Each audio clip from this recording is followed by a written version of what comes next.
안녕하세요, 여러분. 이번 시간에는 한국 음악의 국악기에 대해서 한번 알아보도록 하겠습니다. 우리나라 악기들 중에 굉장히 훌륭한 악기들이 많이 있거든요. 오늘은 각각의 악기들의 소리를 한번 들어보고 악기 종류에 대해서 한번 알아보고자 합니다. 자, 그럼 학습 시작해 볼게요.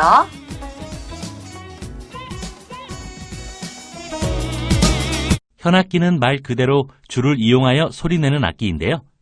우리나라 현악기의 줄은 대체로 명주실을 꼬아서 만듭니다. 현악기 안에서도 연주 방법에 따라 다시 두 가지로 분류하는데, 하나는 줄을 퉁겨서 소리내는 발현악기이고, 다른 하나는 활로 줄을 마찰시켜 소리를 내는 찰현악기입니다. 발현악기의 대표적인 예로는 가야금과 현악금이라고도 불렀던 거문고가 있습니다. 가야금은 소리가 부드럽고 감정적이며 아름다운 데 비해 거문고는 소리가 꿋꿋하다고 할 수 있습니다. 둘 다 맨 끝자에 금이 붙는 이유는 우리 선조들이 예로부터 현악기를 금이라고 불렀기 때문입니다. 먼저 가야금을 살펴볼까요? 가야금은 오동나무 판 위에 명주실을 꼬아 만든 12개의 줄을 안쪽 위에 얹고 손가락으로 튕겨 소리를 내는 악기입니다. 가야금이라는 이름의 유래는 가야국의 가실왕이 만든 것에서 비롯되었는데요. 가야국이 삼국시대에 오래 살아남지 못한 상황에서 가야금은 어떻게 지금까지 전승될 수 있었을까요? 그건 가야국의 음악가였던 우룩이라는 악사가 가야국이 망하자 가야금을 들고 신라로 건너가 계속 연주 활동을 하며 가야금을 전파시켰기 때문입니다. 가야금은 당시 신라와 교류하던 일본까지 건너가기도 했는데, 일본에서는 신라에서 건너온 현악기라고 하여 가야금을 신라금이라고 불렀습니다. 가야금은 정악가야금과 산조가야금 두 개로 구분할 수 있습니다. 정악가야금은 산조가야금보다 크기가 크고 줄을 묶어 고정시켜 놓는 부분이 양의 머리와 닮았다고 하는 양이두 모양을 하고 있습니다. 주로 궁중음악을 연주할 때 사용합니다. 반면 산조가야금은 줄의 간격이 좁아서 악기의 크기도 작고 주로 서민들의 음악인 민소각을 연주할 때 사용합니다. 그럼 가야금 연주 모습을 살펴볼까요?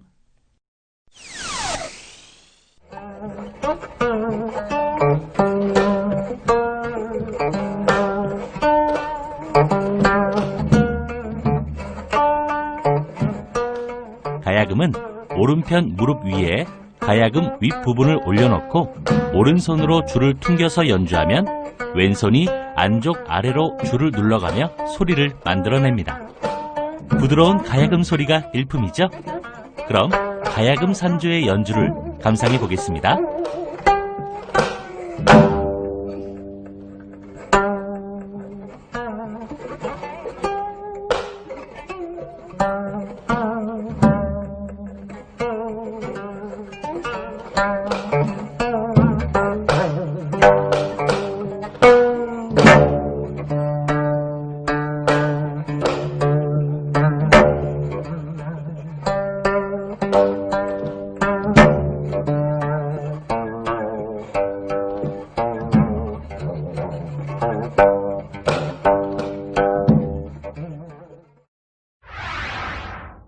가야금과 비슷한 시기에 탄생한 또 하나의 발현악기인 거문고는 고구려의 악기입니다.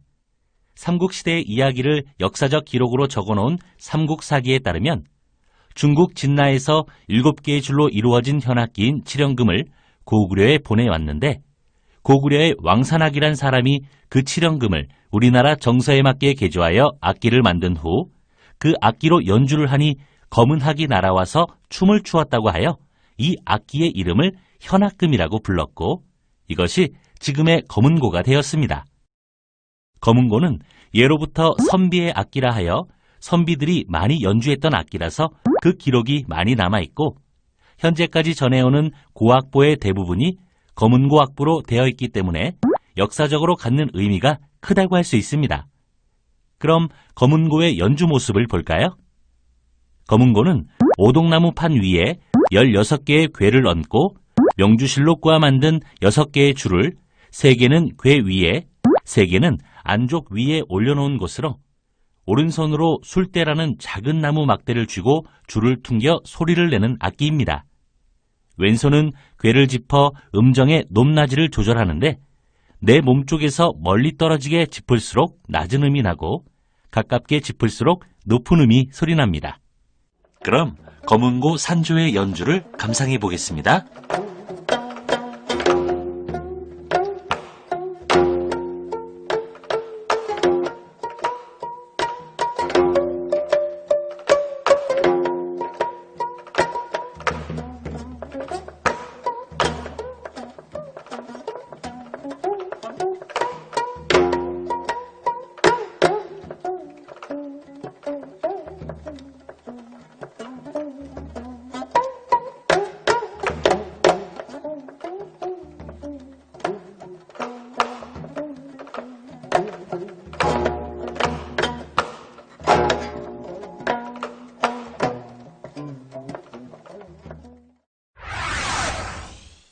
다음으로 활로 줄을 마찰시켜 소리내는 차련악기를 살펴봅시다.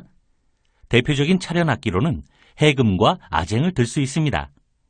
가야금과 검은고가 순수 우리나라 악기라면 해금은 고려시대에 중국 송나라에서 넘어온 악기인데요.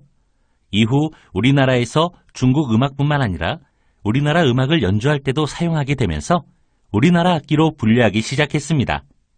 해금은 2줄 악기로서 대나무로 만든 울림통에 줄을 앞, 뒤로 고정시킨 후 2줄 사이에 말총으로 만든 활대를 끼워 넣어 말총과 줄의 마찰에 의해 소리가 나는 악기입니다. 때문에 발연악기보다 차련악기의 소리가 더 날카롭다고 할 수 있습니다. 자, 해금의 연주 모습을 살펴볼까요? 오른손은 활대를 쥐고 양옆, 앞, 뒤로 움직여 마찰을 일으키며 소리를 낼 때 왼손은 2줄을 감싸주게 되는데요. 왼손에 감싸는 힘 정도와 감싸는 줄의 위치에 따라 음정을 조절할 수 있습니다. 줄을 세게 감싸줄수록 높은 음, 약하게 감싸줄수록 낮은 음이 나고 울림통과 가까울수록 높은 음, 울림통과 멀어질수록 낮은 음이 소리납니다. 그럼 해금의 연주를 감상해 봅시다.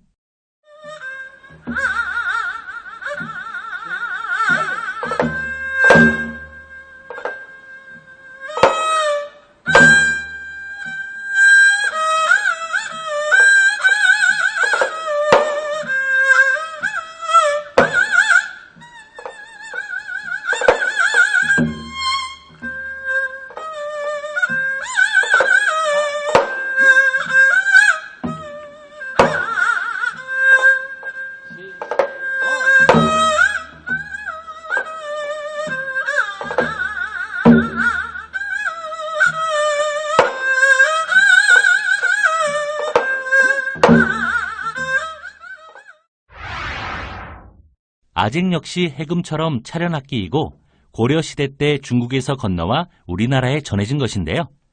국악기 중 가장 음역이 낮다는 특징이 있습니다. 아쟁은 가야금보다 크기가 커서 악기를 받침대에 받쳐서 눕혀놓고 안쪽 위에 줄을 얹어 활대로 줄을 긁어 소리를 냅니다. 아쟁에는 정악아쟁과 산조아쟁이 있는데 정악아쟁은 7줄로 산조아쟁은 8줄로 되어 있습니다.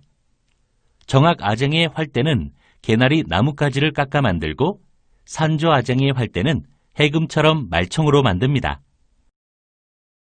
아쟁의 연주 모습을 살펴볼까요? 오른손으로는 활을 긁고 왼손은 안쪽 아래로 줄을 눌러서 음악을 만들어냅니다. 가야금과 비슷하다고 할 수 있죠. 그럼 아쟁 산조의 연주를 감상해 봅시다.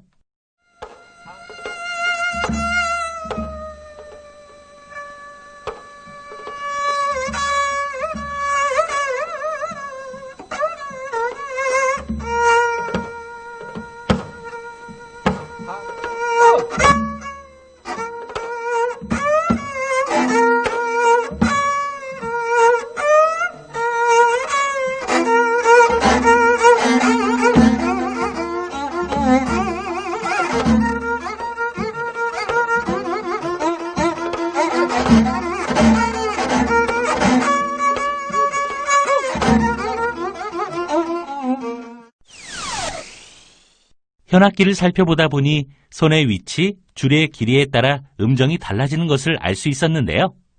이것은 줄의 길이에 따라 진동 횟수와 진동 빠르기가 달라져 음정이 달라지기 때문이에요. 오늘은 한국의 아름다운 악기에 대해서 한번 알아보았습니다.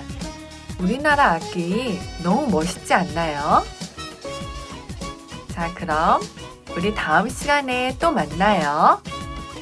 안녕.